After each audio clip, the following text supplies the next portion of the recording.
What's up, football world, and welcome to the weekend review, your ultimate destination for everything about the beautiful game. I'm your host, Simzu, coming to you live from Ikorodu, Lagos. And believe me, the football buzz here is as heavy as our Lagos traffic.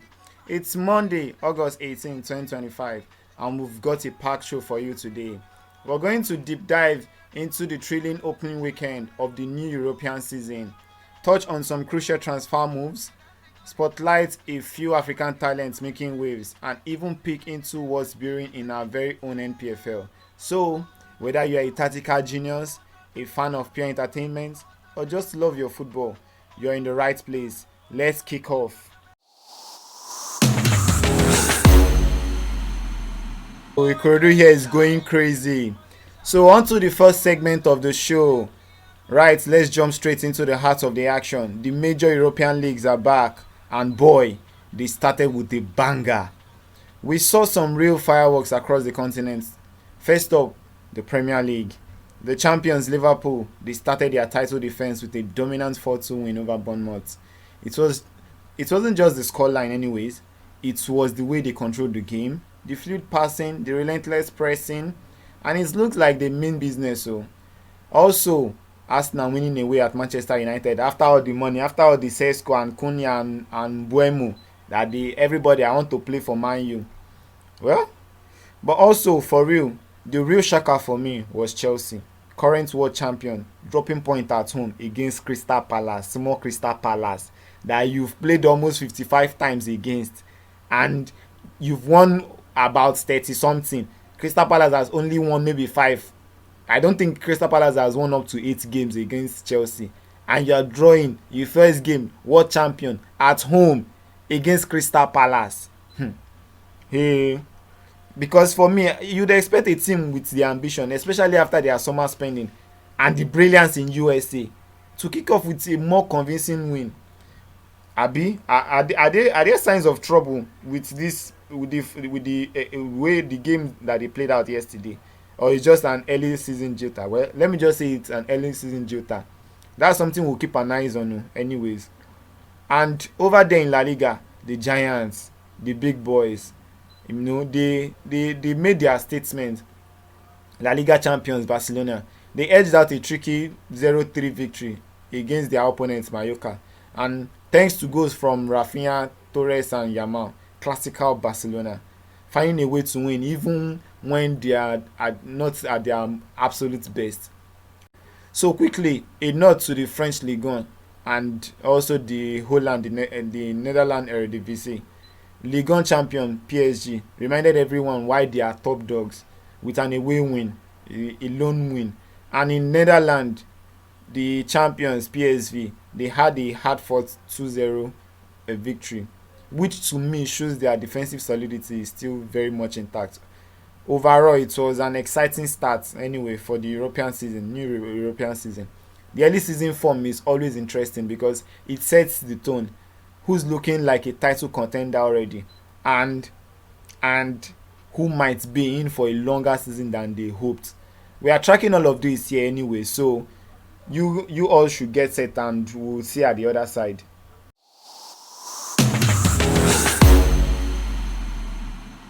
Tojo meta that we've seen things like this happen over the weekend. Okay, so it's August and we are diving into the transfer segment. So it's been August, which means the transfer window is still wide open and things are getting absolutely wild.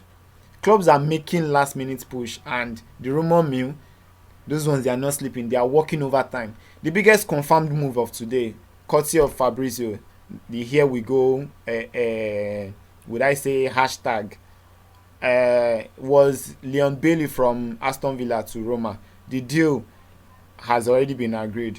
And then another shocker for me was Jadon Sancho rejecting a move to AS Roma. The deal was worth around £20 million. So, and then another one, after the game, Crystal Palace and Chelsea yesterday, Tottenham Hotspur, they still had discussion with the chairman, the Crystal Palace chairman, Steve Parish.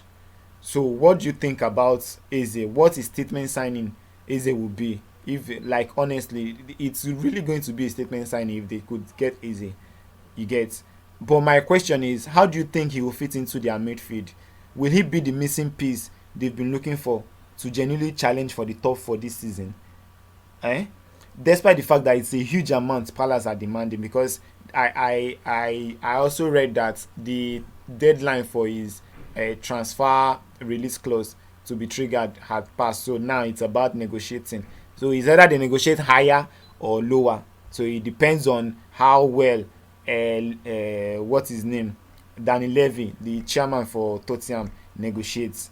So that's left to be seen. But though, another thing that we want to know, will the pressure be immense on Eze if he goes?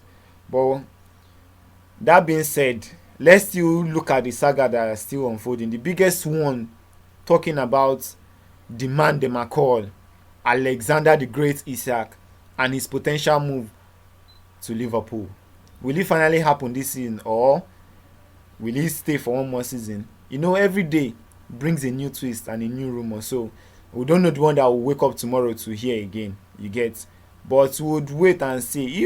If he's not going to stay, then that means we'll be expecting Liverpool to make at least one more final irresistible offer that Newcastle will like. No, we can't afford to let this one go. At least they have the options of maybe go for Kolo. They can also go for Jackson. I heard Chelsea are asking for around 80 million pounds, but then that was initial though. But then they were still willing to bring down the price to around 70 million or so. So I read. So I don't know which one is correct for them. Sure. For me, that's transfer of Isak for me is a chess game being played out in the public, and it's fascinating to watch anyway. Another one that caught my eyes is the speculation around Gigi Donnarumma. I mean, how do you go from being the European champion, almost, let's nail it down that he was the best goalkeeper, arguably the best goalkeeper in the Champions League last season, and his future is just like up in the air. Anyways, I heard the Man City fans, they are holding their breath if they will be able to get Donnarumma, though his salary. But Man City, they are a big team, so they should be able to pay. And also, there's interest from Galatasaray in Ederson from Man City. So I heard they went in for 10 million euros, but Man City are demanding more for it. But although with that, it's clear his talent is still attracting attention from the very top. And let's not forget the smaller ones. I mean, yet they are still, those small deals are still equally impactful moves. Teams are showing up their defense, adding depth to their midfield and bringing in promising youngster. The transfer market is not just about mega money deals, though. It's about building a balanced squad. Who do you think has had the best transfer window so far? Let me know in the comments below, okay?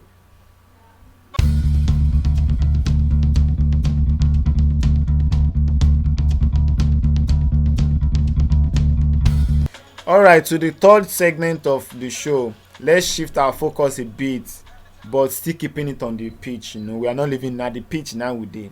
Let's talk about our own African players as they continue to light up world football. And this past weekend was no exception. We saw fantastic performance from our African players. Mohamed Kudus for his new club, Tottenham Hotspur, the NPFL. The new season is just around the corner, and the anticipation is building. The likes of the Remo Star, the way they came from nowhere and just blew everybody out. So try as much as you can to keep an eye for the young talents that are coming through. The MPFL is a hotbed for potentials, as many of the players who will eventually play in Europe are honing their skills right here. Supporting our local league is crucial, and the quality is getting better year on year. I'm personally excited to see how Abdulrasheed Shehu Dabai develops this season for his team, Remo Star. He's got the real potential. So let's keep an eye out for that one also, okay?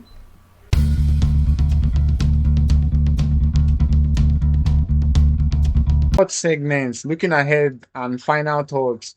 So what are you looking forward to in the coming week? More league actions, of course. We've got some massive fixtures coming up in the Premier League. upcoming big match, Manchester City versus Tottenham Hotspur, is definitely one to watch. Two attacking teams, top two managers. It promises goals and dramas. The Bundesliga returns. An upcoming big match in the Bundesliga, Bayern Munich versus RB Leipzig. I think that should be taking place on Friday this weekend. It will be a fascinating tactical battle anyway, testing both teams' early season credentials. Same as the Serie A, the Serie A returns this weekend, and across Europe, the return of Champions League qualifiers. It will be on many minds as teams battle for a spot in the group stage. It's always fascinating to see who makes it through those two tense, two-legged affairs. My bold prediction for this coming weekend, you want to hear? I'm going to say that Tottenham Hotspur will surprise everyone and they will get a big win away at Manchester City. Yeah, I said it. Quote me, Simzu, I said it on this pod that Tottenham Hotspur, they are going to beat Manchester City come this weekend. They've got something cooking under their new manager, Thomas Frank. So let's see if I'm right or wrong. Anyways, and that, my friends, brings us to the end of this pod, the weekend review. I hope you enjoy our chats about this beautiful game. And it's been an absolute pleasure talking football with you. Remember, the engagement makes this show even better. If you like what you've heard, please give this video a thumbs up. Subscribe to the channel if you haven't already. And most importantly, drop a comment below. Tell me your thoughts on the opening weekend, your craziest transfer rumor, or which African player you're most excited about this season. I love reading your response to your comments, and you can also find me on my social media handles on X or Twitter as Simzu is back. The Simzu is back is spelled as though a capital letter SIMZU, then a space IS, another space BACK. That's at Simzu is back. And on TikTok, you can find me at crown.chaserstv. Crown.chasers.tv. Make sure to follow for even more football content through the week. Just join me next week, same time, same place, for more unfiltered football talks. Until then, stay safe, keep enjoying the beautiful game, and may your favorite win. May your favorite team always win.